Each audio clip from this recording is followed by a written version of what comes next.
How is everyone? Good. Good. I think everyone's able to attend today. Does everyone know if Angela and Steph are coming today? Anyone in the trios know? Has that been a discussion? Yep. Okay. Yeah. So we'll just see how everyone goes. How are you, Kelly? Do you want to touch base or have any questions before we begin? No, okay. I'm good. No. Okay. Has everyone put down, I'm going to ask when the other girls come, has everyone put down their dates of when they're going to be the one leading spiritual anatomy? You have. Yeah. Has everyone recorded it for themselves though? Like, so that No. I'm next week. I just know that. So that's my Okay. one next week. I will right now. Yeah. just a suggestion, because then you'll be you'll feel as prepared as I just love the fact Kelly was the first cab off the rank for the readings and first cab off the rank for this as well. So hi Steph. Yeah, so that's a good thing. I'm just going to work out with Angela, because the 9th of March is a bit of a clash. So if I'm thinking on the fly here, it hasn't landed for me yet, around actually having her on a separate day where we just meet briefly just for that. Don't have to talk, we'll just come in and then we leave. It doesn't have to be a big taxing of your time, which actually feels really lovely. Just having, it's kind of like a meditation time where we just go in, connect into spiritual anatomy and that. But yeah, please go and look at what your dates are so that you know it's locked in. You know what I mean? Hopefully you know what I mean. We'll see how you go. Okay, so that's recording. So we'll just give Angela, I'm going to turn on my aircon because I'm already heading up. Greenies don't hate me. I was quite cool before. How nice is it that the weather's, well, maybe it's not for other people. It's cooled down here a little bit. God, it's kind of like, oh my God, you can breathe. No, not hot. We've been cold for 3 days. Now we're back to hot. So it's the. Oh, okay. So maybe you're a predictor for what's going to happen to us, because it's like, oh, last night I even had my blanket on, like not my full quilt, but just enough to just get into that deeper sleep. It's just the best. So yeah. Okay, here's Angela. So my intention was, if this feels all right to everyone, especially Kelly, that Kelly does the spiritual anatomy to start us off, and then we dive into questions and anything else that's popping up, as it were. Hello, Angela. So yeah, does that feel okay to you, Kelly, to do that? Yeah. Okay. Yep, that's really good. I'm all ready. Cool. All right. So we'll just mute everyone. If you could mute yourselves if you haven't already. I'm going to mute myself, and then yeah, we'll let you go. Okay. So just get everyone to relax into the space. So just taking a nice breath. Invite you to close down your eyes and just breathe. Just relieving any stress or tension. Just breathing.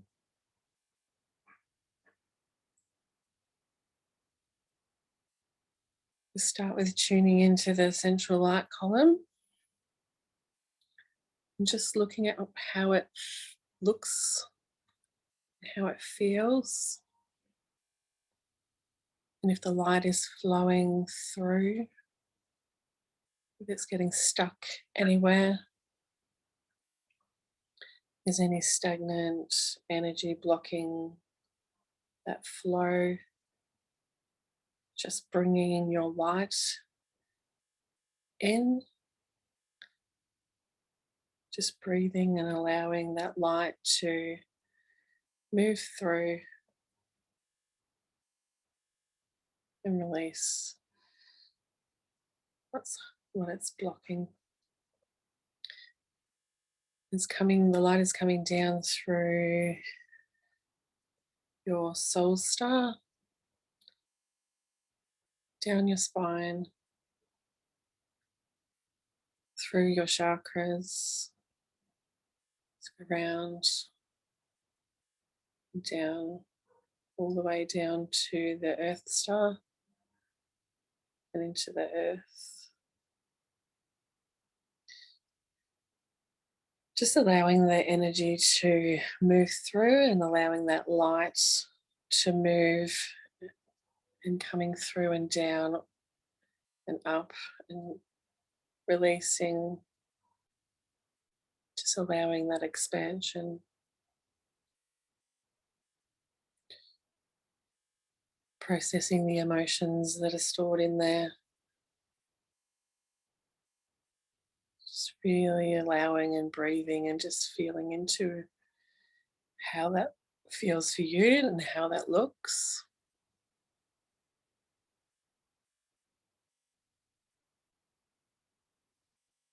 And body is relaxing as you settle into that.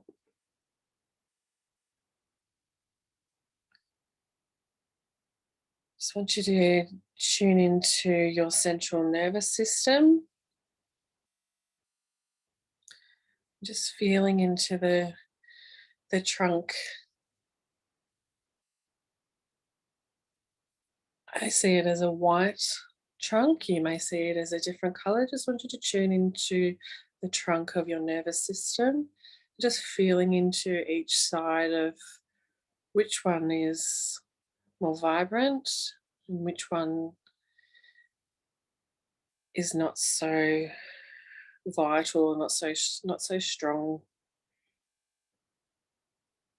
I just want you to allow that light to just come into down the trunk as it starts to light up and starts to go out to both sides of your nervous system. I just want you to take notice of which side is easier, which side has more flow, and which side is a little bit slower and a little bit not, it doesn't have that flow. I just want you to focus on that flow on the side that's a little bit slower. I'm just bringing light into those spaces and those branches just to free it up, just allowing it to travel out as far as you could imagine it could travel, just allowing it to just move and grow.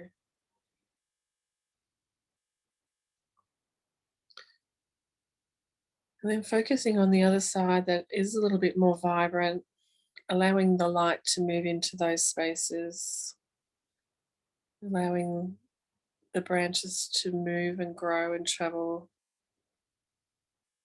and bringing light into some of the spaces on both sides that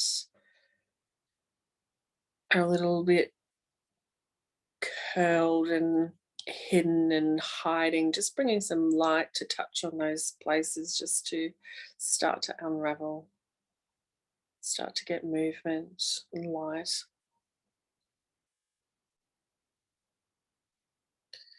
Just honoring the process and allowing the light to move through. Just focusing on your breathing as it does what it needs to do. It moves, it grows, it expands. And the light is lighting up through the central nervous system as it travels and moves. Just want you to focus now on the midline point, coming from the top of your head and down into the earth. And just really feeling where you may be out of alignment. Just noticing if you're not right in your central point, and just gently bringing yourself back into that central point. Just breathing as it just comes back in, just allowing, bringing your light into the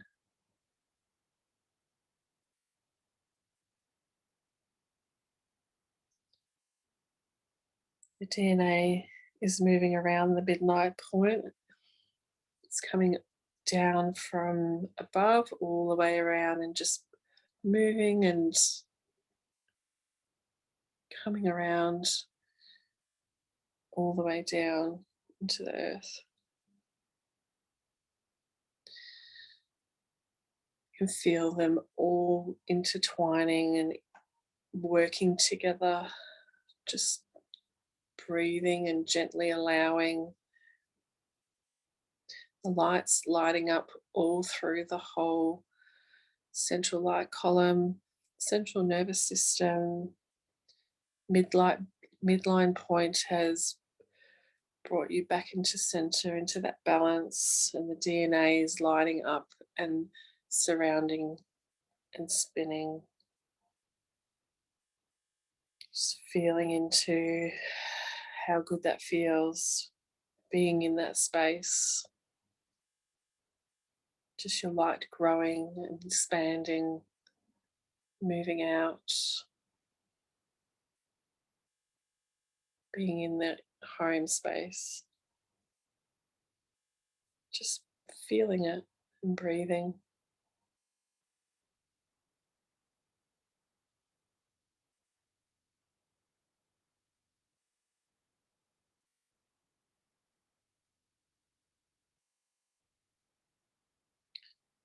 Just feeling into your heart.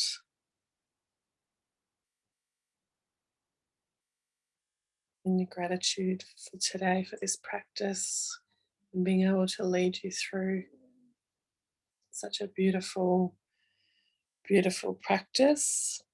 And thank you. So when you're ready, just opening your eyes, moving your body however you need to move, just allowing that to all land into place. Thank you.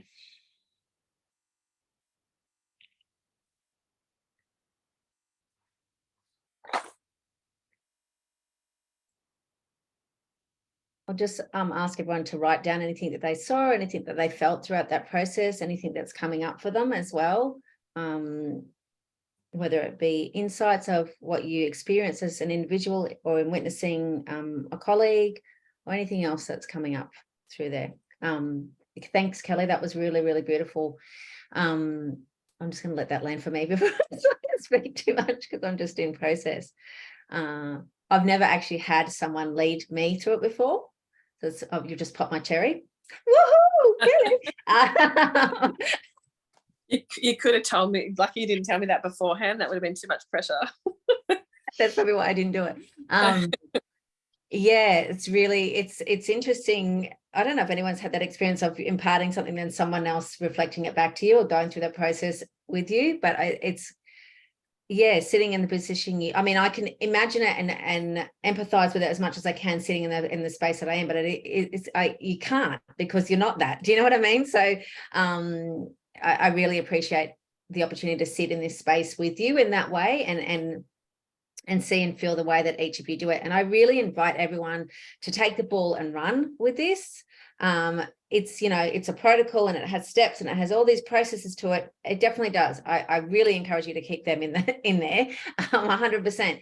But I also encourage you to really trust what else you're brought, what else you're called to bring into, and what else is called to be said or expressed in that experience as well. Because I've seen it throughout enough trainings now to watch each individual see and feel completely different things that I've never seen or felt before. That's the process for them. So that feels important to say. My brain's just doing this stuff. It was really curious. And I don't know if anyone else has had this experience, and you guys might be going, oh, duh, Claire, that's what we've been going through the whole time. So I'm mindful of that as well, is how much, for me today particularly, was how much trauma I had stored in the brainstem here in the fluid of my brainstem going on. So as soon as that light started to come into that particular part, I actually went numb in the whole top of my skull.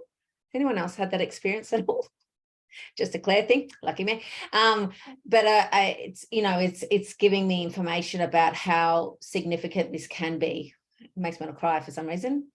To help people release trauma and process trauma. And I hadn't seen or felt that before. And I'm in acute trauma right now. So that's one reason why I can see that's presenting for me as well. But I'm affirming it and reflecting it back to each of you to feel into that for yourself as you go along in your own journey, as you go with clients, and as you go and sit in the position that Kelly's just so beautifully sat in. So thank you, Kelly. It was really, yeah, you could tell your skills and being able to hold space and run meditations and all that was really, really beautiful, quite effortless. Yeah. Still doing it. How did you feel in doing it? Yeah, really good. Like I see it, so there's a lot of light language that comes in when I do it, Yeah. and it kind of, everything is like in a beautiful, like, you know, when you got your DNA and you would imagine it would be like this. Yeah. This is how I imagine, like, the whole, it's just in, like, around all of us, like it's around you. Yeah. Like it's in, but it's also around. And then we've got like the light codes that are also holding that space as well, like in a bubble as such, but not a bubble, but they're like holding that space. So yeah. So they come in during that as well. Yeah. So I don't know if anyone felt that, but they kind of come in and do some work and movement in there as well. Yeah. Well, that makes, to me, it makes sense as far as the DNA and the activations within the DNA and receptivity of what's in our field, as it were. Can anyone see or feel, or I'll just invite you to see or feel the correlation between the energy and the soul and the consciousness of your business and the spiritual anatomy? Has anyone had the awareness of that before? Maybe not. Maybe I'm just going to put it in that space, right?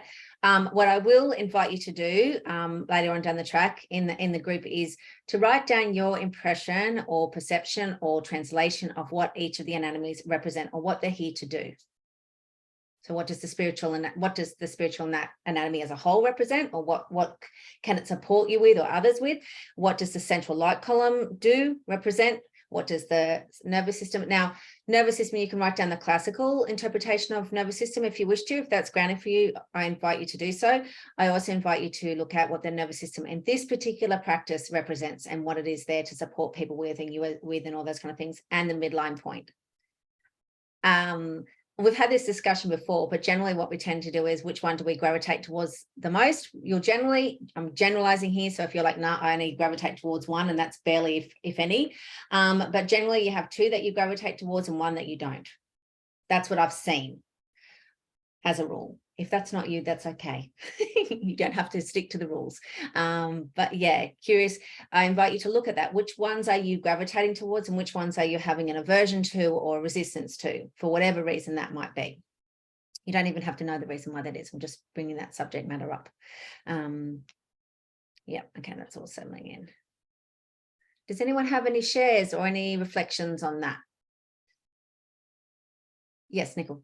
I did, based actually on the last thing that you said. So I've generally gravitated towards the central light column and the nervous system as my two that, and then when I get to the midline, I'm like, and it's more of a, okay, let's go through the motions. Kelly, this is the first time, Kelly, that I've actually felt like it's gone through my body as such.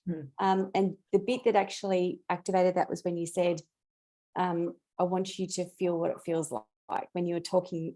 So it wasn't happening to me. You actually invited me to feel it. And that made me feel, and I don't see codes or anything like that, but I felt it. Like I felt something actually go through and circulate through my body. So that was beautiful. So thank you for that. So generally what you'll see is it's outside of the body, but in the body at the same time. Has anyone had the experience of seeing it as one entity as yet? Because they're not separate, it's one. And if you're not there yet, that's okay. It's not like, oh my God, it's got to happen in the way that is aligned with your nervous system, at the pace of your nervous system. And some days it'll be like a duck to water. You just be like, oh, I'm in it. Oh, hallelujah. And other days you're sitting there going, what? Oh, like it's going to be like that. The thing is, keep showing up, keep showing up, keep showing up. Do you know what I mean? It's like when the tough conversations are there to be had, when we avoid them, we make it more challenging than it needs to be. We need to be there for that. For the shift to happen. So it's like, even if you're just sitting there going, I'm here, I'm just here, that it might seem like just such a waste of time. I can assure you it's not a waste of time. Just keep showing up. I'll invite you to look at that in every aspect of your life. Where are you just avoiding kind of, well, I can't show up as the best version of me. You know, what are the stories that are stopping you from showing up? What are the stories that are like, I don't have the energy for that today. it's the energy for showing up as what you think you should be, right? But if you just show up as you are, there's no energy for that because you're just showing up as you are.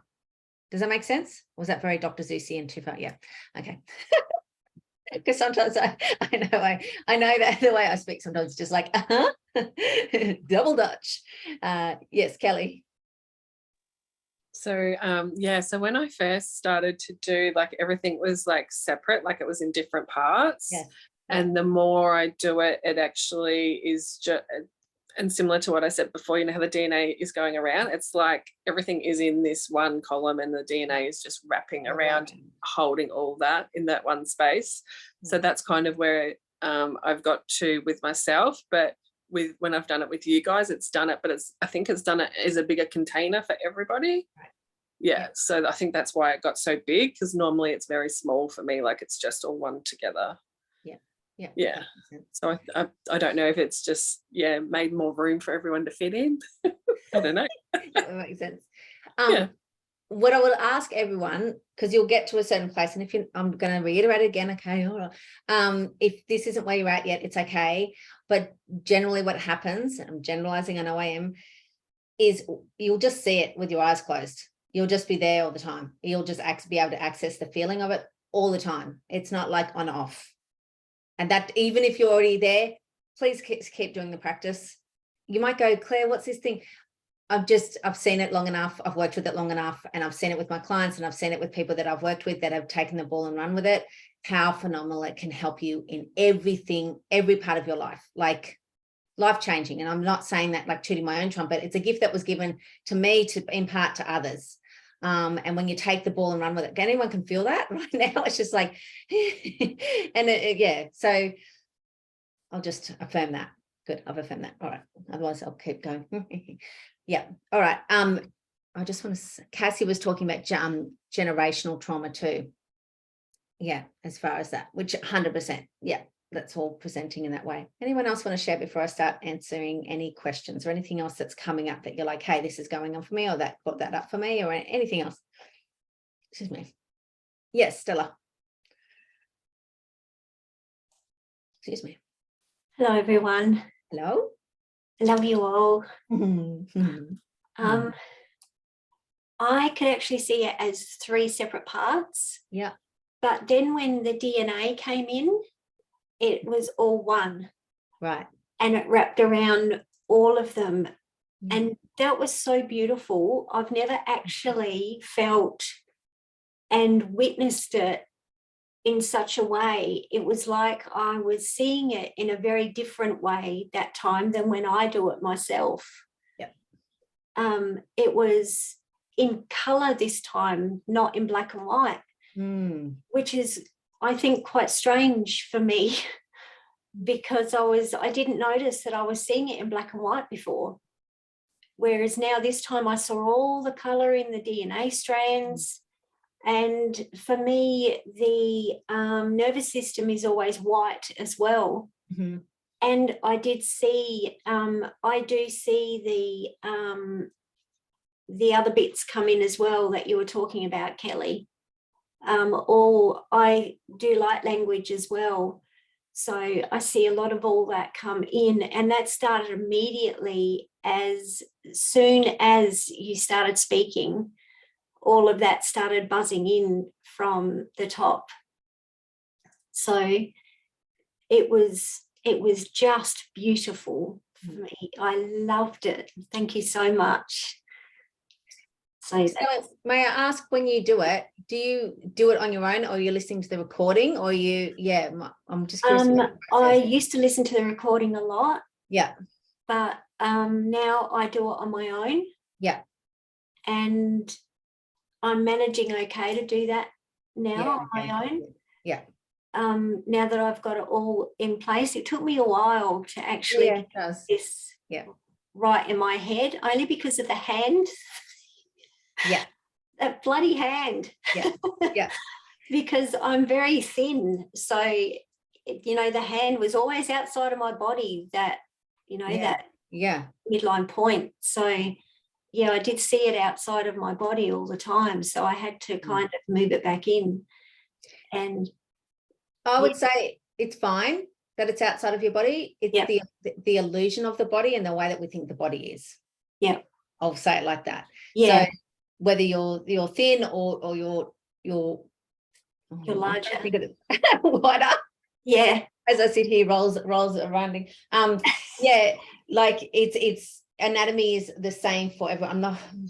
There's variations, but it's the same. Do you know what I mean? And there's something about getting that information correct for you to connect to it. There's a step and there's an order, and not to be rigid with it, but there is a step and an order to it. Does that make sense? And so, okay, that makes sense to me. So there's something about you understanding that although it won't fit in your anatomical body in the way that you see your body, it's still fitting in your body. Yeah. I got that in the end. Yeah, because this, okay, yeah. I just had to let go of it in the end, so I could just get it. Yeah, you go through, and then click, and then it starts happening. Yeah, it was like, just give it up, Stella. Just let go of the hand. Let go of the hand. just roll into it. You'll be right. It's that thing of learning the ABCs, and then you go on. Do you know what I mean? Then you can spell every word. So yes, the reason I'm so specific about that is, one, for your own work with yourself, and then when it comes to clients, you're going to understand why you're seeing in what order and what way, and why there's certain space in certain facets, and there's certain things showing up in that way. It's affirming for the literal mind and affirming for the divine intelligence all at the same time, which I feel like everyone's got anyway. I don't need to go into that too much. So thank you. Were you putting your hand up, Nicole? No, okay. All right. So Steph, this was from our last Q&A. So if you already feel complete with this answer, just let me know, but I'll ask it and then we'll go. How can you love someone? Oh God, Claire, how can you love someone yet that not be enough? Or at least it seems that way. Do you want to explain that? The reason I didn't answer it the last time is because I wanted more information, to be honest. Yeah. Can you hear me? Yeah. Okay, cool. Thank you, Kelly. That I just wanted to let you know that was a very smooth transition for me. Because I was feeling very vulnerable this morning, and there's a lot that's just happened. So I really deeply appreciate what you've just helped to facilitate. So that was beautiful. I think the ego wrote that question because I was in a mood, to be honest. So, it's not really relevant now. I feel that it was more me having a dummy spit because I wasn't getting what I wanted. Okay. Yep. I wasn't happy with what I was hearing. I wasn't happy with what I was seeing, and I wasn't happy with what I was receiving, or lack thereof. Right. So I think that was just my little temper tantrum moment in time, reflecting. Yeah, definitely more ego driven, that question, because I can even feel the intensity of like that, on the keys when I typed it. Yeah. In all honesty. So I guess though, on reflection of all of that, I've been feeling into, well, what is love for me? How do I give it? How do I receive it? What do I expect from it? Yeah. So I feel that that's probably what it's allowed. Like, it created space for me to do that. And I was feeling into it this morning, and there's no there's no real relevance for today per se. So that's all right. I just said I'd ask in case it was okay. And ironically enough, I really want to apologize for having wasted your time, and that's the thing that came up last night for me, was this massive wounding around me feeling that this whole waste of space, waste of time thing came up. See, I'm going to reflect back to you. I don't see that as a waste of time, because I feel like it's a question that would be relevant to everyone. The thing that's percolating up for me now is, sure, the ego was having expression, but it was having expression for therapeutic benefit. if I'm completely honest. And so there's this story about what love has been and what love has been taught to you to be, and the difference between those two things. So if everyone feels into what love has been given to you, like, and how you've experienced love from your earliest memories, and then how that has rippled out into every experience you've had since your own love of self and then love of others, and how the wounding presents and how the pure love presents, and everything else in between. What is that revealing to you? Does that make sense? Yeah. And I think that's you know, that's a very big reason as to why I don't like the gnarly emotions, Right. because love is, for me, love is the gnarliest emotion. Yeah. You know, like Yeah. because it's all encompassing. Right. Yeah, and I feel like you know, the intensity that comes with the energy resonance of love is just so so overwhelming at times, Right. that I guess that's yeah, that's where I'm at. Yeah, in a good way though, Yeah. if Yeah. that makes sense. Yeah. Yeah. There's just a dragonfly dancing around here too, so Yeah. Yeah. yeah. Yeah, just the intensity of the beauty of it too. Like I see it in everyone. So I guess maybe that's where I feel overwhelmed, because of how much I see it in everybody else, Right. and knowing that that's a mirror version of myself. Right. So it's that comes back to that self-acceptance of Mhm. the enormity and the amazingness that is me, because I see it in everybody else. Yeah. Right. So we're looking at comfort level here and illusions being shattered.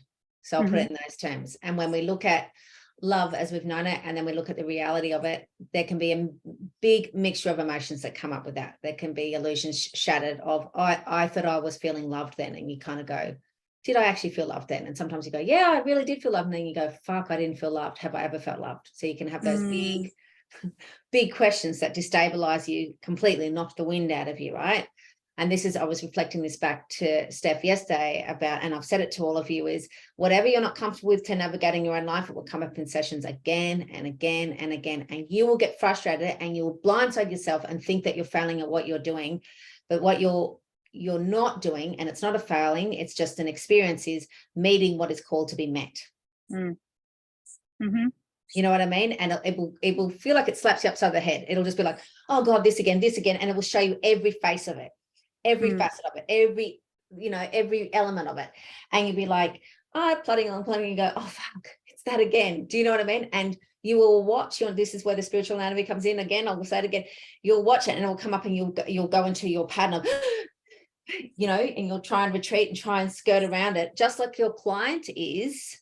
So when you're feeling that kind of, I don't want to go towards that, what you avoid is what you go to.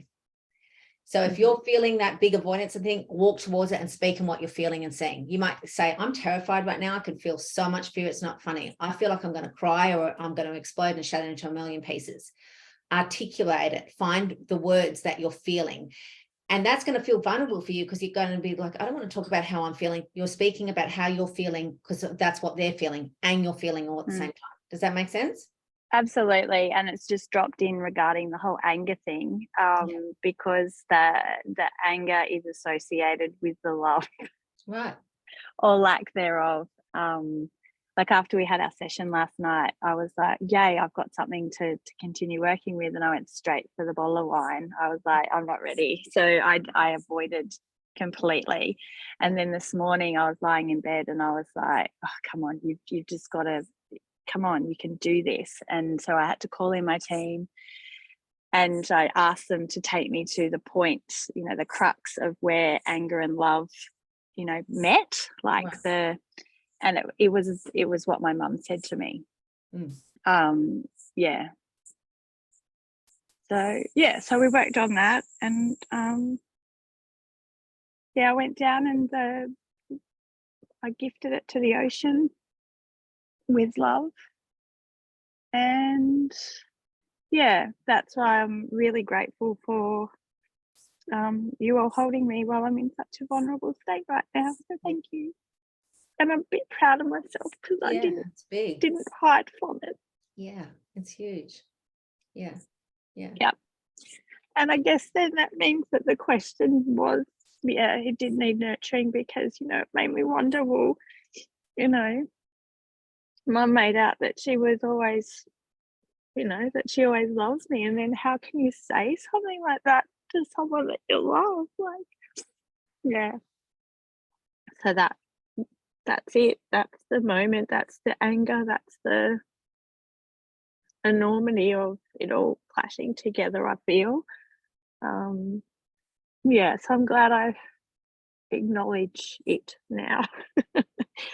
And I just pulled a card too as we started, and I got the mythical changeling. So yeah, so that's kind of helped me too with how I just reset my nervous system, and you know, they all merged. Like, yeah, I felt like there was no separation anymore, you know, and that I'm fully like present here, and grounded. So yeah, I want to acknowledge wine. We'll speak about wine. Some people got sugar, some people have got TV, some people have got social media, whatever, you know, we've all got our thing. And that's been your friend for a long time. Do you know what I mean? It would have been something when you were a child, and then we go from our security blanket here to our security blanket here. And so there's resistance to it because there's this thing of, if I don't have you, what have I got? And so there's complete terror over that. There's fear over that, right? It could be wine, it could be whatever the case. In your particular situation, wine is one of the things. It could be other things as well, but we'll speak about wine specifically. So there's something about being really kind about that wine's had your back for a really long time. It's funny that you should say that, because I woke this morning as if I was saying goodbye to an old friend, but I don't need her anymore. Right. Yeah. So that's exactly how I felt this morning, and acknowledging that. And so when I went down to the river and the tide was going out like full speed, I just literally threw myself in there and went with the tide out. And I was like, it was like a ceremony of saying goodbye. And acknowledging with love that, you know, it has been a friend. Right.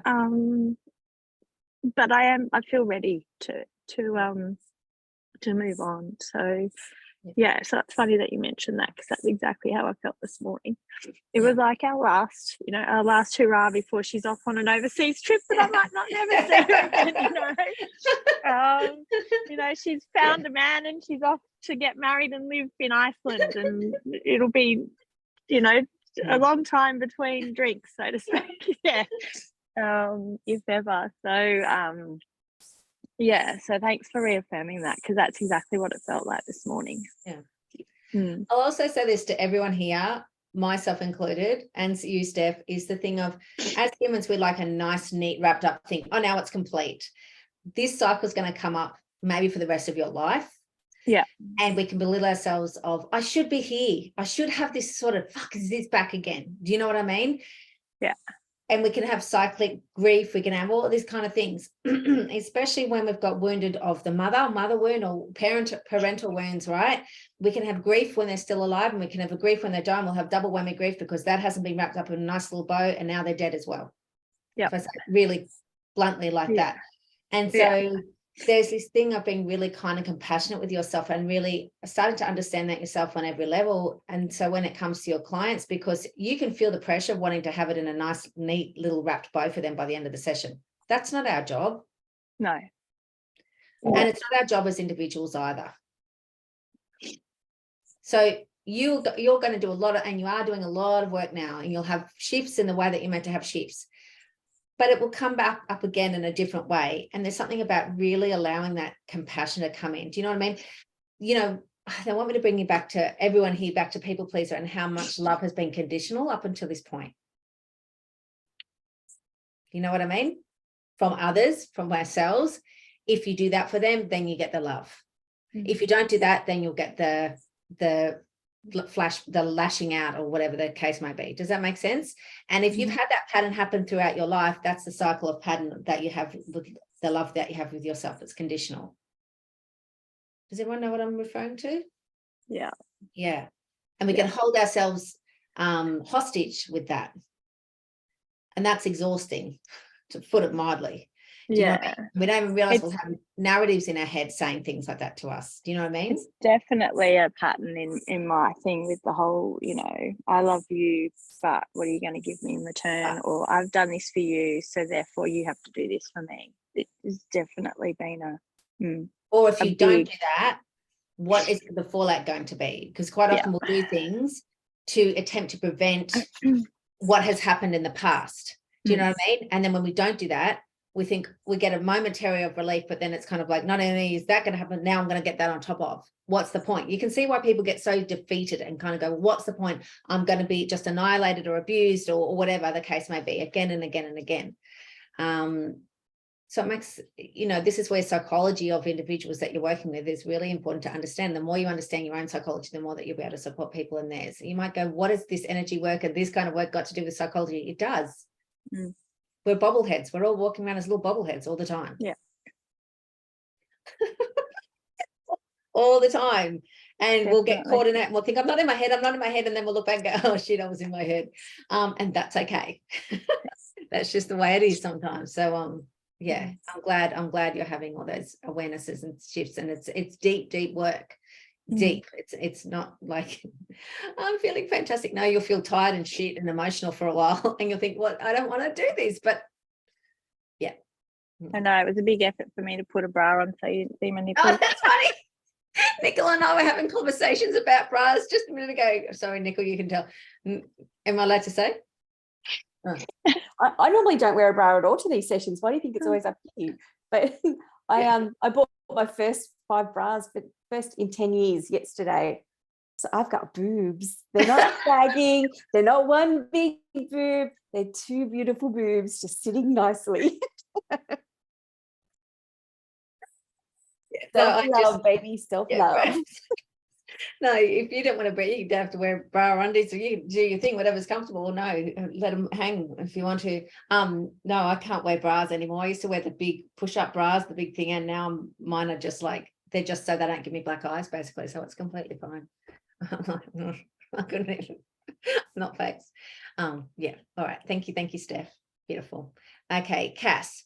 When we read someone's energy frequency and they reflect back to us, mirror to us, are we simply reading those parts of ourselves that we may not be conscious to or aware of? Additionally, is there also insights for the collective as a whole?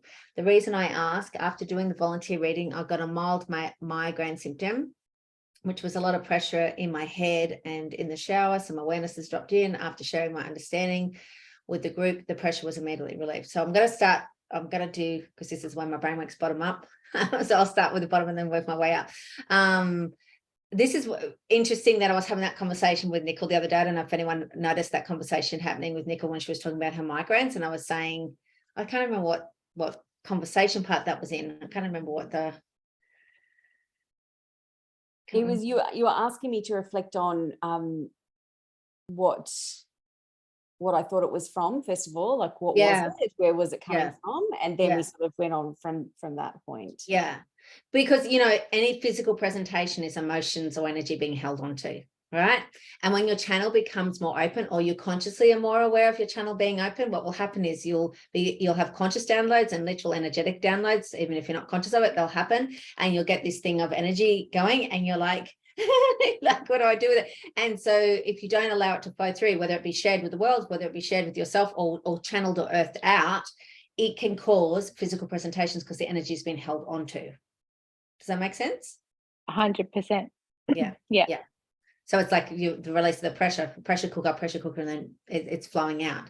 And you'll know that it's been I don't like the word right, but you know it's the aligned place when you do it, because you'll have complete relief. It'll be like, that was it. Without getting too heady about it, I'm not, so everyone's going to be looking, what's the right thing? What's the right thing? I'm not saying that. Your energy will be the GPS for that. Your energy will go here, and you'll generally know, and I'll invite everyone to feel into that for self. You'll generally know that it's the right place or the aligned place, because you'll feel this sense of ease. You might even hear the word yes, or you'll have some affirmation in your body of, this way, this place now. And what happens quite often is it could be a place that will really stretch you in places that you as a person would not want to share that. And that will happen for you more and more. You're like, I don't want to share that with that person. I don't want to put that there. I don't want to. And they're like, that's the place. And your mind will quickly come, no, but you'll know it's the place. Did anyone have that experience yet? You're like, dang, I don't want to have to. Yep. Yeah. Okay, so I just want to go back. When we read someone's energy, did that part answer? Yeah. I think it did, yeah. Yeah. Just thought I better ask. Does anyone have any questions around that particular subject matter? Yes, Stella. Could that cause migraines a lot of the time? Yeah. Yeah. I've had them for the past week. Yeah. That's why I've been offline as well. Yeah. The energy is pretty, I don't ever get headaches. The energy at the moment, it's pretty thing. And it makes sense to me. And I'll invite everyone to feel this in for themselves. You might go, no, that's got nothing to do with me, which is completely fine. Is what I was saying about with Kelly then doing that work and how much I could feel in the brainstem and the fluid there and the trauma, collective trauma, generational trauma. And that I know trauma is such a word at the moment, so I'm really mindful of that, but there's no other word to describe it, to be honest. If anyone else has got one, I'm a wordy, I love it. Give me more words. You got another word, Angela? Give me another word. I use entanglements. Yeah, okay. Yeah, it makes sense. Yeah. Yeah, I can feel that. Yeah. It means the same thing. It does mean the same thing. Yeah, it does mean the same thing. I haven't heard that word before. I'm just letting it land. If you're wondering what I'm doing, I'm just letting it land.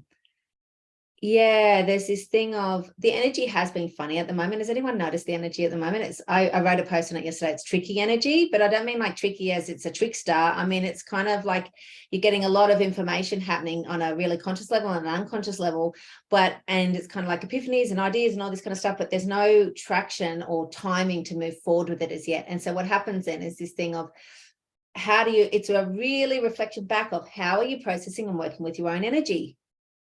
What are you doing in times like that or in general? How do you work with and receive your energy, which we've touched on many times, and how are you actually landing it or earthing it? We can think, if I don't let this out now, I'm missing the boat. That's an ego thing. It's not a literal thing, but it will kind of get hooked in this narrative of urgency. And sometimes, yes, it would serve us well if you did it now. Does that mean you've missed the boat? No, the boat will come back around if it's meant to be. That makes sense. But I can feel all that for you, Stella. It's all that kind of, interesting, your spine. Is it okay if we tune into you, Stella? Is that all right? Is everyone okay with that? You don't have to. I'll just invite you to because I can feel it.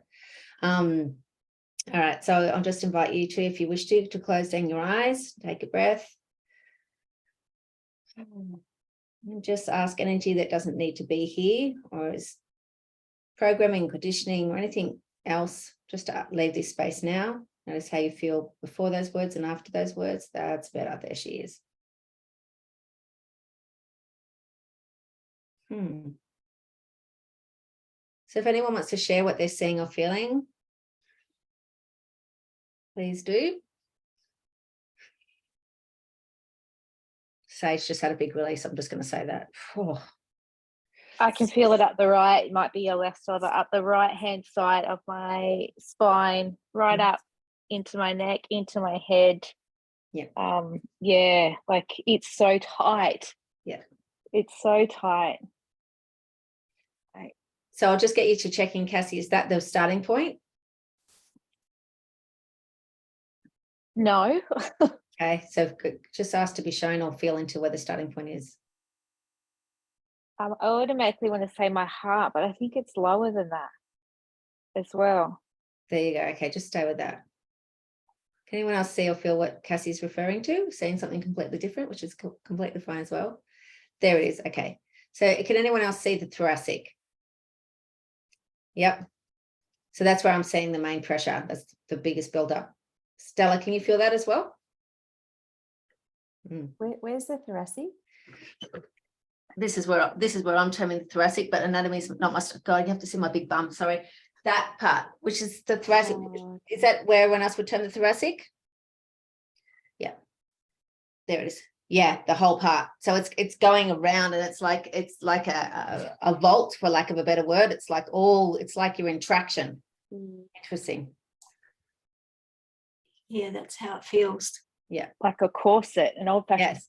100%. Yeah, it's like completely restricted in. It was like you were going into this thing of, I'm about to have a breakthrough. It's happening. And then another part of you came in, and I can feel you kind of like, oh, why would I get in my way? I can feel it. Why would I get in my own way? We all do it. You know, if it's this thing of, we can say, I want to be there. And when it's actually starting to happen, our response can often be, our physiological and mental response can be fear, whatever the case may be. And so there's other parts to that, but that's what's presenting at the moment from what I can see and feel. Does that make sense to you? Yeah. I can feel what Cassie's doing it now. Yeah. Okay, good. So we're just going to let that all land. Anyone else have anything else that they can? Yes, Steph. I'm sensing that there's, this idea that we've got to be serious all the time, or a little bit overwhelmed around the seriousness of what we're doing. Yeah. And so, and yet there's this beautiful, inner child Stella wanting to go play with it, just play with it, that element of play and that movement, and instead of the corset, like, can't move with that. it takes, the whole, you have to wear your corset, you've got to do it this way, and it's got to be this tight, and if you don't do it that way, then nobody's going to pay attention to you. You're presenting yourself, come on. Whereas well, for one of them, they wanted me to say, the real Stellas, they're going, have fun, don't show up with your corset, get your bra off, swing it into the bush.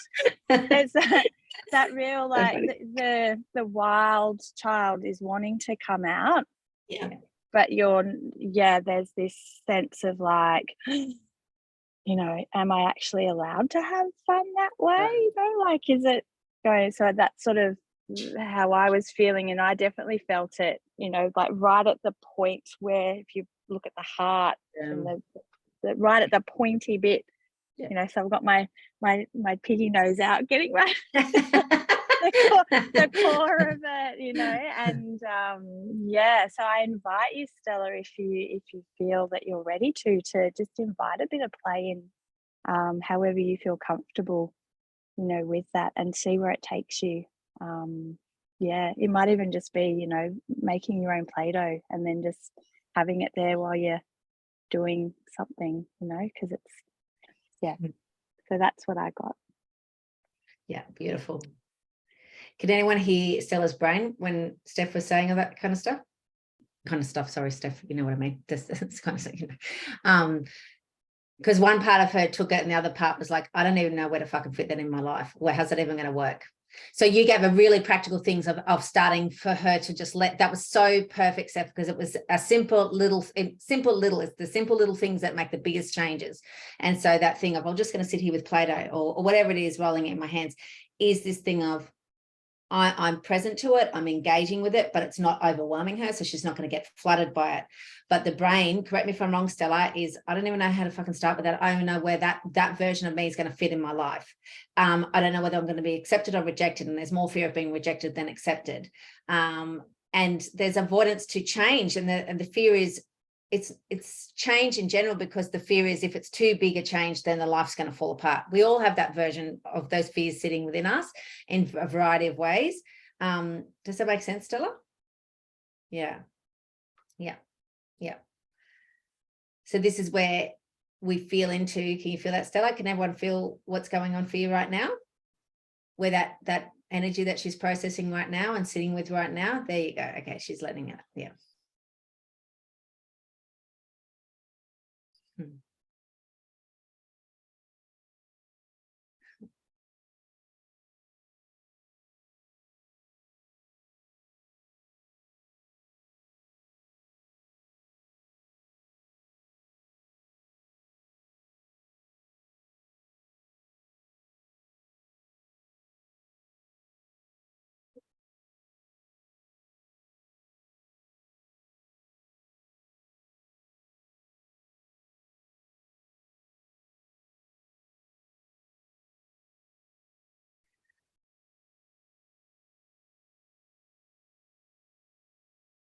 Just checking in with you, Stella. How are you feeling? What's coming up for you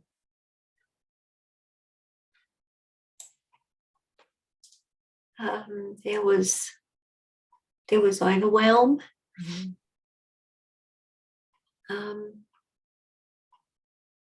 But now there's calm.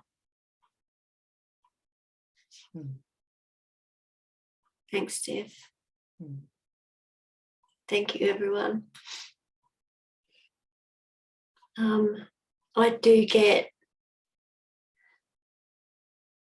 overwhelm is something that I seem to have this thing with, and I don't, and it's the energy. I think it's it feels really big at times, and although I know how to read it, but I feel blocked at times by it as well. It's like it gets so big and so built up in me. It gets to that stage where it's just blocked, and I become, this little thing just sitting there with all this energy built up over top of it, over me. So I just get stuck then. I get stuck in it. So that I can see a lot now. It's what you just helped me with. So thank you so much for that. I can do a lot with that. I just want to affirm that came through really clearly was, so often we can learn or recollect or reclaim all these parts of ourselves and think, great, I'm going to go out to the world and give it to everyone else. Where the person, and that's going to be a process for each individual, is to give it to yourself. Yes. And so, excuse me, Soji. So you're in this process right now. She's really relaxed. She's farting and relaxing, snoring all at the same time. Is you have set such beautiful scaffolding for yourself and such beautiful structure for yourself. And so you're coming to this point now where it's this full circle coming back and looking at all these things that you've offered and refined and tailored and tweaked and done such a phenomenal job with and going, look at all this stuff, and you drinking from your own soup and drinking from your own medicine. And the overwhelm is because you've gone to the point, which I can feel you've had overwhelm throughout your whole life, which all of us had in varying degrees, but I'll speak about you specifically. And then you've gone, I'll learn this way and I'll learn this way and I've done it this way and done it this way. So now you're coming to do it and meet it in a different way. So the ways that you did it before, you might feel like, oh my God, they're not doing it anymore. They're not shifting in the way that they once did, and the heart and the mind and the psyche can go into this, oh God, it's getting worse, it's getting worse. And it's like, no, because they've run their course. Now you're to come back and do it this way and access it this way and feel it this way. Does that make sense? Yes. And that whole processing, I just saw you doing that all for yourself. And that's where the work is, right? As a practitioner holding space, as well as for us as individuals, is to just literally sit there and watch their person pick up their stuff, release their stuff, access the light, expand upon their light. Not for us to kind of go into I'm sure you get what I'm meaning. Yeah. It's really, really interesting. How often I'll invite everyone in this space to feel into this, when you get overwhelmed or when you get really heightened, how often do you lean back into it? Yeah. So that might sound the exact opposite of what you want to do, but I'm going to ask you anyway to do that more, to lean back into it, because it's the trying to move away from it. It's like those scary movies, when you see the person, they're running as fast as they can and the boogeyman's following. He's just walking, meandering along, yet he still seems to catch up to the person. You're like, how the hell could that happen? It's the same with this, right? By you slowing and being with it, it's not chasing you anymore. It doesn't even exist like that. It's the mind. The mind makes it worse. The more we move away from it, the bigger it gets, the gap gets, the energy gets, you know what I mean? So even if it's just leaning back for a second and just going, how do I feel here? Like, I'm really uncomfortable. I don't want to be here. You go, yeah, okay. Let's just look to the left. What's over to the left? Okay, that's there. Am I all right with that? Oh, yeah, I am all right with that. Okay, I'll just sit with that. All right, that's enough for now. And then moving on, it's stretching that muscle. Notice how much in your life, you guys all would have done this practice of, do you lean forward or do you sit back? And I say this as a squiggly wiggly worm. I can be up here, leg up here, doing everything. Or even when you're standing, are you leaning forward? Are you leaning back? Are you leaning to the, you might go, well, my hip's out, my back's out. It's way more than that. That's presenting like that because of this. So checking with that. And when you notice yourself leaning too far forward, gently, lovingly, sitting back for a bit, sitting back, feeling and really providing more structural physical support of feeling that, I've got a chair behind me right now, I've got a cushion behind my back, really leaning into that soft stability. You know what I mean? It doesn't have to be hard, it doesn't have to be rigid, it doesn't have to be cold. It can be warm, it can be loving, it can be soft. All those things there. Does that make sense? Yeah, I can feel all that. There she goes. Okay, cool. Yeah, I just keep seeing this wild rock star chick just yeah, all the time. Stella, 100%. Yeah, it is fully. And it's this thing of, what music are you playing around you? Do you know what I mean? What music are you bringing? Sound is such a phenomenal therapy, right? It's just, I'll put in those terms. And so what music are you playing that's helping you access these parts of yourself? Feel these parts of yourself, know these parts of yourself, letting these parts of yourself just naturally happen. It's like tricking yourself to do exercise. If I know I'm going to an exercise class, I've got huge resistance. If I go for a walk and I'm in nature, I don't realize I'm doing exercise. I'm just in the nature. Do you know what I mean? It's reverse psychology. So looking into that as well. Yeah. I play a lot of music in the car. Yeah. And it's loud. Yep. And it's full on. So that's, the one thing I do for myself. Yeah. Thank you. That's okay. Thank you. Thanks. All right. So Cass, Nicole, speaking up. Mindful of time. Yep. Oh, good. So speaking from the heart versus the head. When we are worried, what we say, how we say it, how it's perceived and received. Growing up, I was always told to think before I speak. The recalibration I'm learning from this conditioned behavior is fine thing I have and do struggle with. I think that's meant to be, is something I have and do struggle with. Okay. Yeah. Is this that makes sense? That makes way more sense than fun thing. Do struggle with. We were talking about this during the week, so and he suggested I put up here. So it's around how we're talking now. Yeah. Do you want to expand upon it at all, or I'm just curious.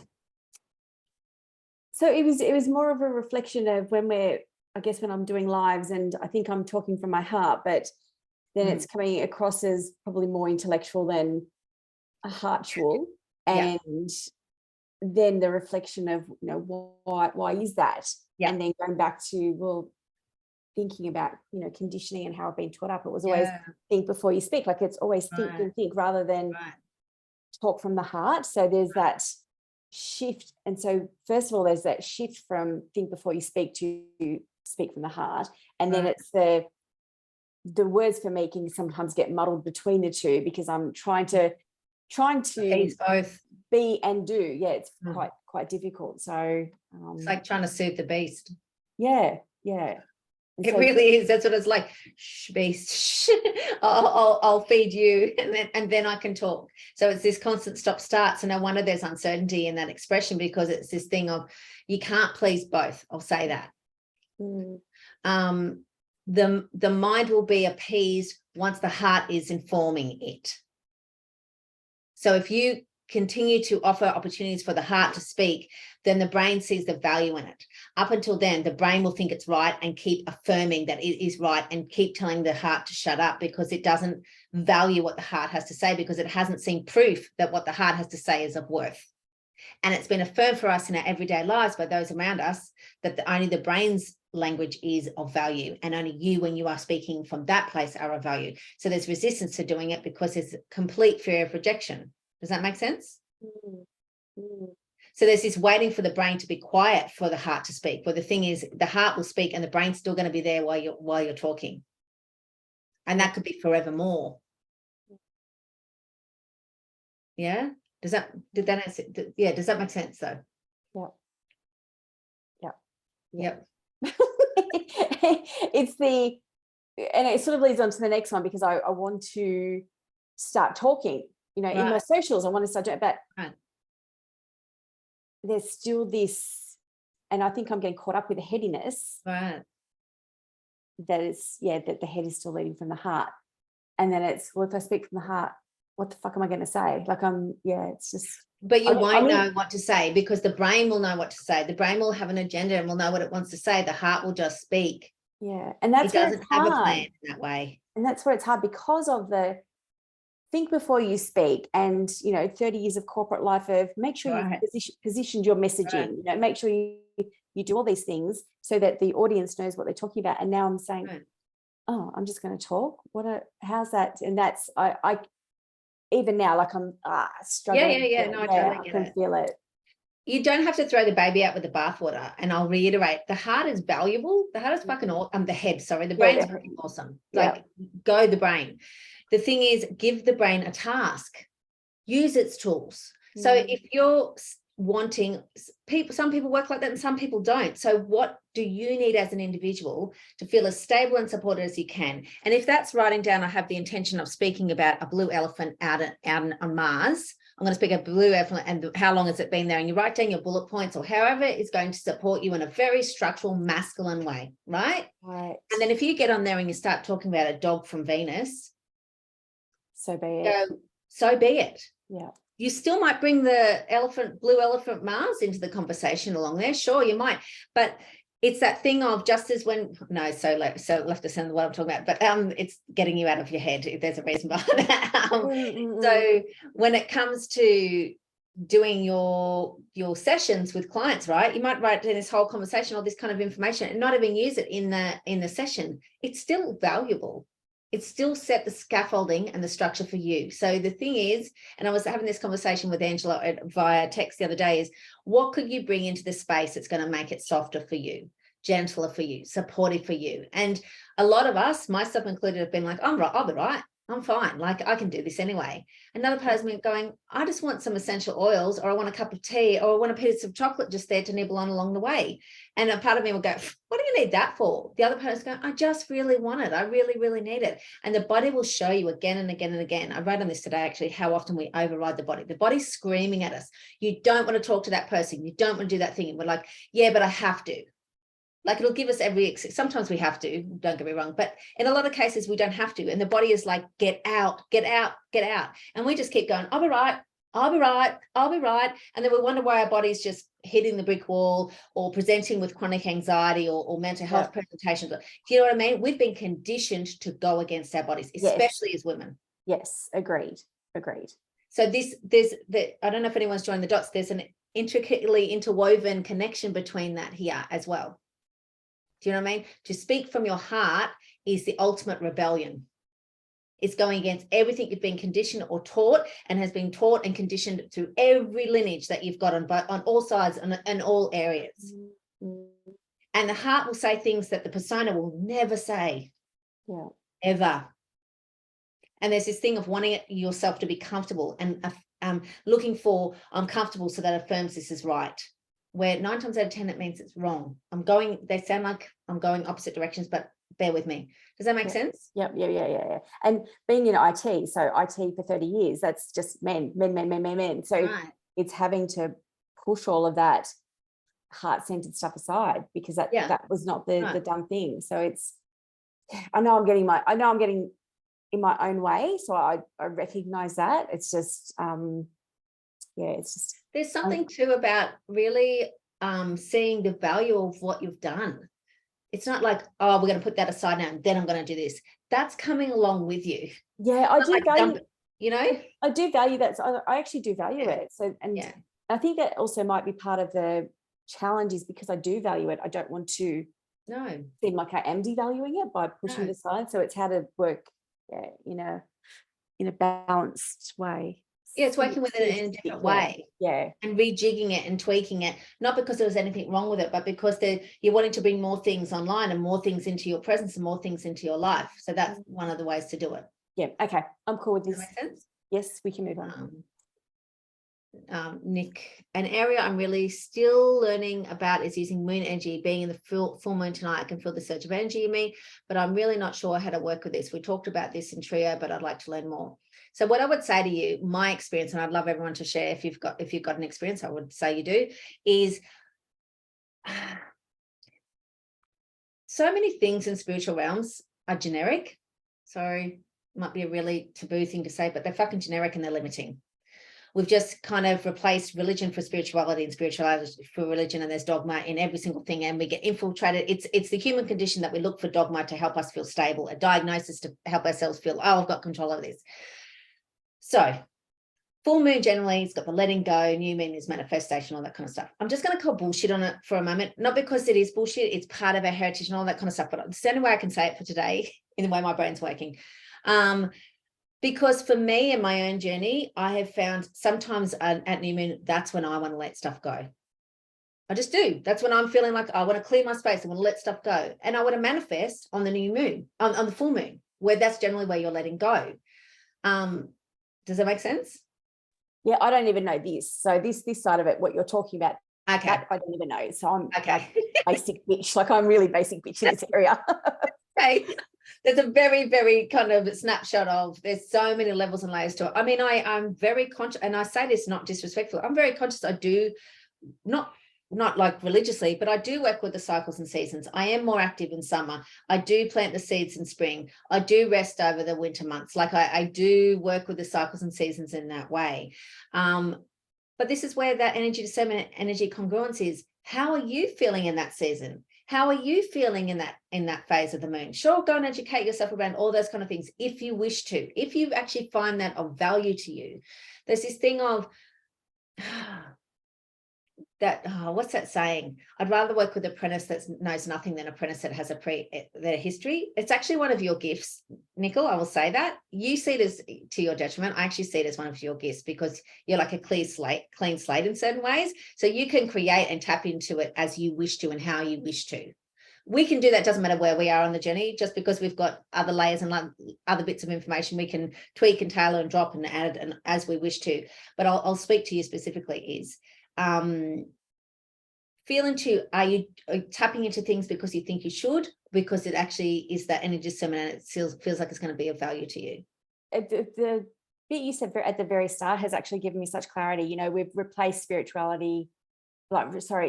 with spirituality and the structure around that. So I can feel that that's what I've been doing is trying to deep dive for the last couple of years into spirituality. What's this and what's that? And more because that's what I've always done. I like to deep dive, then I can pull myself out and do what I need to do. But I think where I've shifted, and exactly what you just said then around energy congruence and energy, feeling into the energies, now that I'm starting to trust myself a bit more, I don't need to necessarily deep dive and I don't necessarily need to know everything anymore.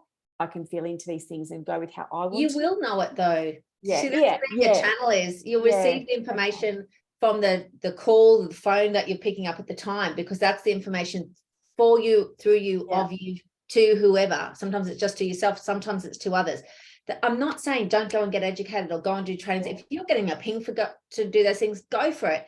But I've worked with people over the years that have studied for years and years and years and learned so much, and they're fucking phenomenal. But I'm also seeing them really struggle in pulling the layers off to actually access themselves. There's no flat line there. There's no one way. And that's been their process. That's been their experience. There's nothing wrong with that. But I'm saying that to you because of where you are in your journey and the persona that you have within you. You're not your persona. I'm going to be really clear about that. So catching your persona in what it wants, and then asking your soul what it wants. Yes. Okay. Yeah. All right. That makes sense. I don't know how often everyone does that for themselves. Because the persona and the ego will say, I've got to go. This will be a clear indication. I've got to go and do that, because if I don't do that, I'm going to fail. That's not what. Don't go and do it then. If that's the information you're getting, run for the hills. Not for me. If there's panic and fear and I've got to, or otherwise I'll never be able to access this, and I'll never be doing that, call bullshit on yourself. Lovingly call bullshit on yourself. Because nothing can give that to you. Nothing. Only you can access that for yourself. Yeah, it does. And we've talked about this before over the last couple of years as well around if you think you have to do it, then actually that's when you shouldn't be doing it. So I know we have talked about that before, but that makes perfect sense. Thank you. Because the soul will lead you to go and study things or read things or do things that make no logical sense to the brain. Yeah. It's actually, it's funny, like just I saw something the other day, a meme or post or something, and it said, you know, the death of ego is upon us, or something to, but it was about the death of ego. And it was some spiritual, and I just thought, oh no, that's not how I see it. And that was a real clear indicator to me that, okay, yes, it's this, you know, spiritual page, but what they're saying, I actually don't agree with. I don't agree with that, the way that they've presented it, you know, that ego is dying, because I don't believe that. My belief is that ego is part of my team, you know, and I'm learning to work with ego. So it was just really curious to me around, exactly what you're saying. I'm starting to trust and to learn what my version of things is. Spiritual self-esteem is coming along. Yeah. So that was, I was just a bit proud of myself on that one. So. Yeah, it's big. You'll have those kind of things. And I mean, you could go back to that page the next day and read the same thing and go, I really feel aligned with that today. Yeah, that's the right. thing of belief. Is it rigid or is it flexible? And sometimes you can go, if my beliefs are flexible and kind of thing, does that mean I'm really flighty and I'm not a kind of, I don't have values and all those kind of things? No, it's different in that way. But yeah, it's checking in what you feel is true today could be completely different tomorrow, and allowing yourself that process. That's where the ego is invited into the conversation rather than pushed away from the conversation, because the ego will say all this kind of stuff. It's just giving you information from the brain. It's just giving you information you've collected over this lifetime and lifetimes before. That's all it's doing. Yeah, no, that's good. Thank you. Thanks.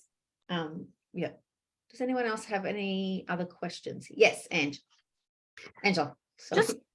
Just on a continuation of this, you know, like how we can get caught in the process. I'll just use mine as an example. So like I'm sort of like organizing my offer at the moment. And so the question is, and because like this has been like 3 days, and I've kind of and I'm just going, and I'm sort of like going, oh, well, I need to do this and I need to do that. So I'm going back over on my old marketing notes and whatever else like that.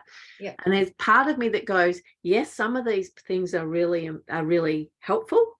And a lot of it is just brain candy and like, is it actually? And I'm just like spinning my wheels. So my question is, how to discern what is essential and what is not, and how, you know, like, because for example, you know, like to write a course, I could probably just do it on the fly, but there's part of me that goes, oh no, I need to create slides and I need to whatever, you know, and I need to do this and I need to do that and I need to do this, and you know, and then I can spend weeks writing a huge document and then I'll go, probably not even going to use that. But also part of the process has been finding out what I know. So like I'm just like going, right. If that makes sense. Yeah, it totally does. And I mean, I'll generalize here for a moment, and then we'll speak specifically to you. Is we're all adrenaline junkies, to be completely honest. I'm not adrenaline junkie as far as skydiving or going on roller coasters, but as far as using my energy to my detriment, I'm a fucking hit me hard. I'll just keep using my adrenaline like nobody's business. Hook me up, hook, line and sinker, you know what I mean? And I'm reflecting that back to you because I know we have that in common, every one of us here, but Angela specifically in this particular occasion. One thing that's come up when you were sharing that was, one of the things will give you a high, but it'll also, you feel tired before you even begin. That's not the thing. And you might go, well, I'm not going to be tired with certain things I do. Yes, but it's a different kind of tired. There's tired from satisfaction and nourishment, and there's tired from overusing your energy discernment and congruence. And the brain will come in, but we've got this, it's a bit of a trick. It can feel a bit tricky or challenging when you've got such an intellect as you do, and you've got so many amazing ideas, and you're like, yeah, but if I don't use them, they're going to get lost in the mix. This is back to what I was saying to Nika before, that all of that information that you have sitting in your knowing and in your field will come through in the moment where the brain wants to affirm it. sure, set structures in place that are going to help you feel stable. But there is a point where you're like, no, I'm spread too thin here. I feel actually exhausted by that rather than nourished by that. Has anyone had that awareness in themselves when you go to do things? Before you even do it, you're like thinking about serving them and you're like, your brain's going, yes, yes, yes. And your body or your soul's going, already dreading it, already depleted by it, already just feeling, oh, this is not. And that's not because the offering isn't of value, but it's coming from a place that actually is pulling rather than flowing. Yeah. Yeah. Did that answer your question, Angela? Yeah, I think so. Like, yeah, it's landing. Yeah. Okay. Cool. Yes, Steph.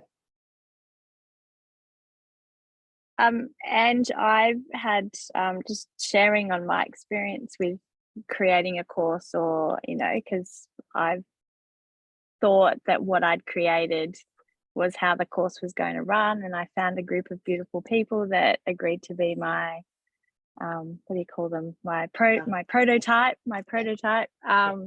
And I did it at a discounted rate, and it's completely changed as we've progressed.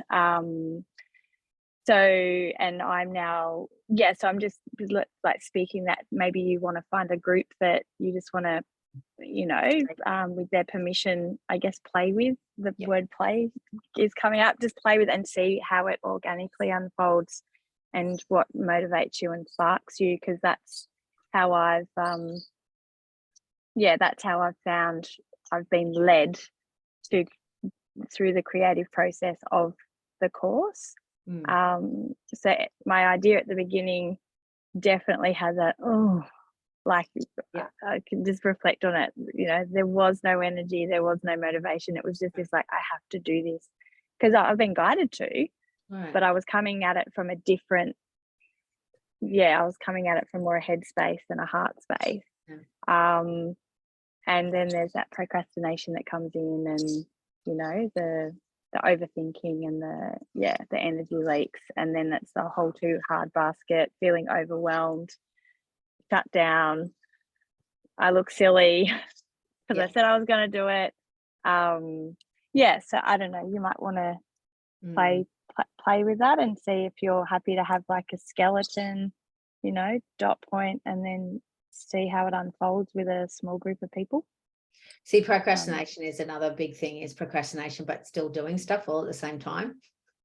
It's like they go hand in hand, and you're kind of like, what's going on here? And so time that you'd be feeling just going to do something fun and light, which might seem so trite and kind of like useless if you were to look at it from an outsider's 3D kind of narrative, but it's actually where the process is happening. It's the thing of, which is where I was bringing up the offering a beta program. Beta program course. Thank you, Stella. Is when you think about offering it, do you get excited? And when you think about speaking about it, whether it to be to one person, 2,000 people, do you get excited talking about it? And the brain will go, you've got to tell them this. What would it feel like just to sit there and tell someone? Say you were recording yourself speaking to people about what you're offering and what lights you up and how you could see it helping people. How do you feel within that? Does that make sense? That might be business classic 101, but people don't want business classic 101. They want you, they want authenticity, they want heart, whether they know it or not. I always say in those sense, whether they know it or not. So when you feel someone and see someone and you can connect to someone, it's a blessing because it's so rare. There's so many real people out there. I'm not saying everyone's fake. They're all doing the best they can, right? They're all navigating life the way they've been conditioned to it and way that they've learned how to survive, myself included. You know what I mean? But when someone just is able to let their walls down and be felt by someone else, they're like, I want to feel that because I want to feel myself. That's what everyone's craving, is to feel themselves. Yet they're avoiding it all at the same time. We're doing the cha-cha. Yeah. Does anyone have any questions about that or anything else coming up around that? Yes, Stella. It shocks me how fast that it's changed. Because I've done a beta program and it launched the courses that I've run. Yeah. It's a great way to start it. Yeah. But you're right. It's run its thing now. It's stopped. Right. So yeah, so they want just me. Yep. And I ended up going one-on-one. Yeah. Yeah. But I've wondered what now? Like, how do I go from here? Because they did just all stop. It did run its course. Right. Pardon the pun. No, it doesn't make sense. So when you think about yourself doing your work, I'll invite everyone to feel into this for yourself. What makes you excited where do you get to play? If you like, I know I'm on the money when I'm like, I can't wait to get my hands on people to do whatever it is that I'm going to do. When I just can't wait to see them and spend time with them and doing the work in that way. That's for me, that might be your way, and that's completely okay. So I'm more offering that as a reflection back for you to feel into for yourself. What is the thing that if you were to say tomorrow or explain to someone, this is what I'm doing right now, what would that be? You might have an answer to this right now. It's more whatever the thing question is. What's that? Oh my God, Claire, brain kicking. Cassie, what can you do? I don't know, prompt. No, what's that thing? It's not a question to respond to me. It's a question to ask. It's rhetorical. Rhetorical? Rhetorical. Was it? Yeah. Yeah, rhetorical. Rhetorical. What was that, Angela? Contemplation. I haven't even heard of that word. I'm going to have to write that word down. Did you say contemplation or underplation? Contemplation. I haven't heard contemplation. Sorry, I thought you said underplation. Like, what's that word? I'm going to look that up after. I've been looking for hours going, Angela, I can't find that word. Yes, thank you. No, because it's one of mine. I think the I just didn't know it yet. the underplation is what you find when you contemplate. You find it underneath. Yeah, When you stop thinking.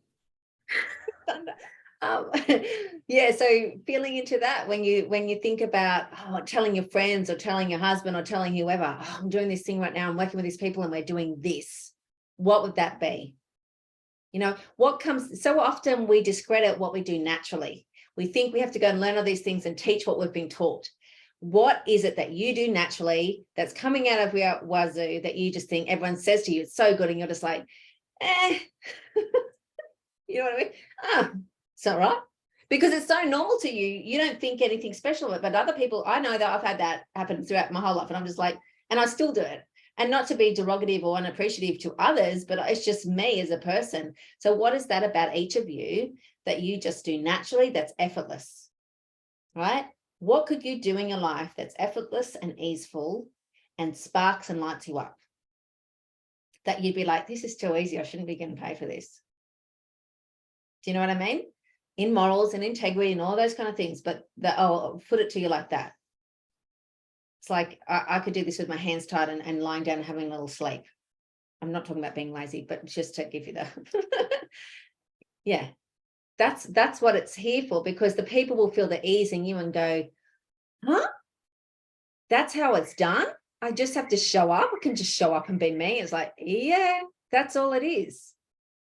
It just it stumps everything we've ever been taught or conditioned to believe. It just makes it all just go, you're shitting me. Really? That was all that? Yeah. Yeah. So I'll invite you to feel into that for when you're looking at your offering. This doesn't literally have to be an offering you're going to offer soon. This could be a dream offering that you're like, I don't know if I could ever offer this. Have fun with it, stretching it. If you want to add something that you really do want to offer, bring it. But if you want to just have a play and stretch yourself and just kind of go, man, what about this? And have fun and like, you know, that's the process. That's the discovery. That's the heart, because the heart just goes, but what? You're like, well, I couldn't. Yeah, go towards that.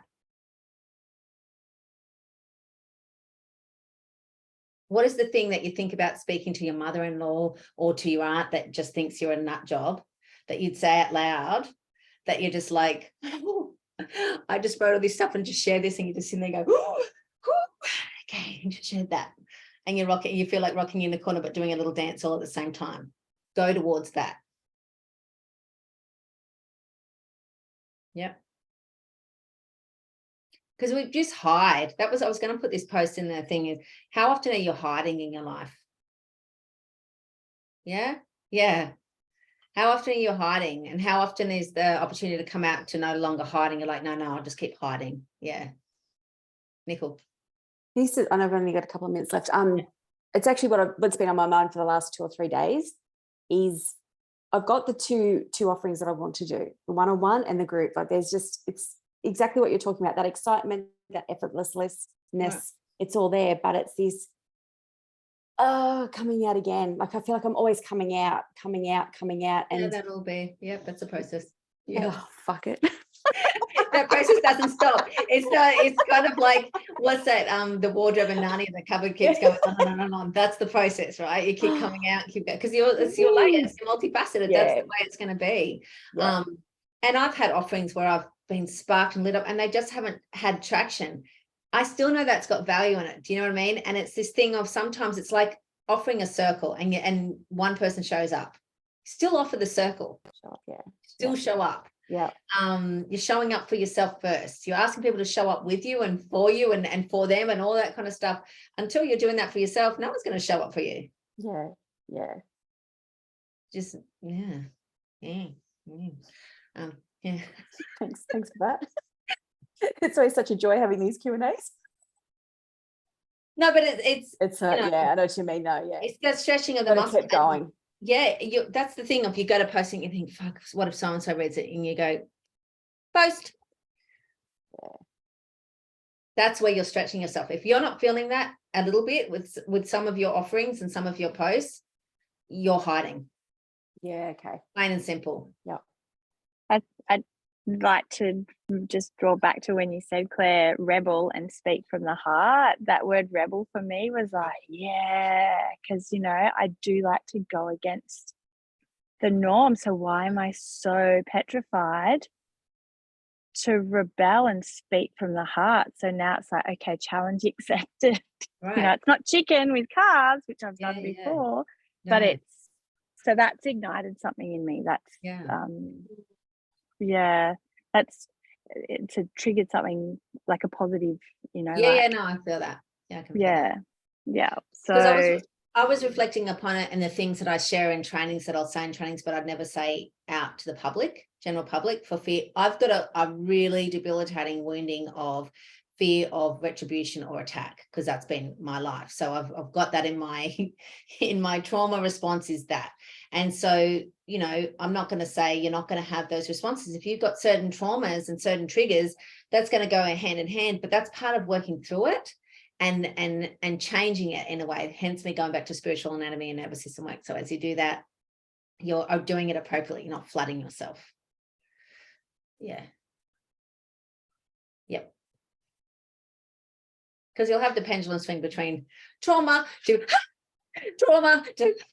like you will have the swing between them pretty rapidly. And so they're having the muscle in you and having the support, the scaffolding around you of other people, professional, personal, whatever the case may be, to help you anchor again for yourself. We're not meant to do this on our own. And as someone that runs my own business, you can feel like an island. And so your way of having people around you is going to be your own unique way. But I'd really invite you to look at that. What do you have in a very physical and energetic sense that is supporting you in flourishing of your business and flourishing of you? Yeah. Really, really important, because, within this training, you'll get that traction, you'll get that energy and all that kind of stuff. And then you can kind of feel like, oh, I'll move out and I'll fizzle out. Hence me offering I'm not doing a sales pitch, but hence me offering that group mentoring as we step out of this place, to keep that support going for you, not because you can't, but because what could make it softer, stabler, more supportive for you in every area of your life. It's not, it'll do. That's not going to cut it at all. Go, actually, I'd like a bit more. So yeah, that, they offer the blanket. Yes, thank you. I'll take the blanket. No, I'm fine. You're like, I'm sitting in the sheet. No, I'm fine. Got frostbite. Take the blanket. Or go look for the blanket. Go and ask for the blanket. Keep checking in with that. So that's us for today. How does everyone feel? Good? Digesting? Yeah, okay. Yeah, so I just want to say thank you again, Kelly. That was awesome. I feel quite energized from that, so it's good. Great way, great. So I look forward to who's the next person. Does everyone know? Nicole. There you go. Cool. All right. So I did say at the beginning, go and check your dates, write your dates down so everyone knows. I'm going to work you out. Angela, I haven't forgotten. I was saying to the girls, I don't think you were here for that part about maybe looking at us a completely separate time where we just come for the spiritual anatomy and then we leave. If that feels okay to you, feel into that for yourself and let me know if you're like, no, that actually doesn't suit me. We can look at another option. But yeah, I really want everyone to have a go, and that feels the best way. That it's, yeah, I don't want you just be shoved in somewhere. Oh, you'll do, and then no, like I'd like it to be a nice experience for you too. Yeah. All right. So we'll close down our eyes and just call our energy back, or a soft gaze. Feel into that for yourself. Just noticing your breath, and if you wish to, taking in a breath, letting it go with a sigh, feeling the beautiful structure of this chair or the bed or wherever you're sitting, feeling the stability of it, feeling your beautiful body, feeling your beautiful energy. I'm just feeling the love in this room and in this container. Beautiful. I'm just calling your energy back now. Calling it back, cleansed, cleared and purified. And then go all the way down to the ends of your toes, to the tips of your fingers, top of your head, front of your body, back of your body, left and right hand side of your body. And just noticing how you feel now, energetically, emotionally, physically, and everywhere else in between. And if you wish, just crossing your arms over your body and just giving yourself a really big hug. Giving yourself that love, that appreciation, honoring yourself, respecting yourself, giving yourself a pat on the back all at the same time. Just letting yourself know you're doing such a good job. Taking a breath, letting it go. And in your mind or out loud, just saying thank you, thank you, thank you. Thank you. Beautiful. All right, I'll press stop on this, and then this will be put on the group later. On the training page.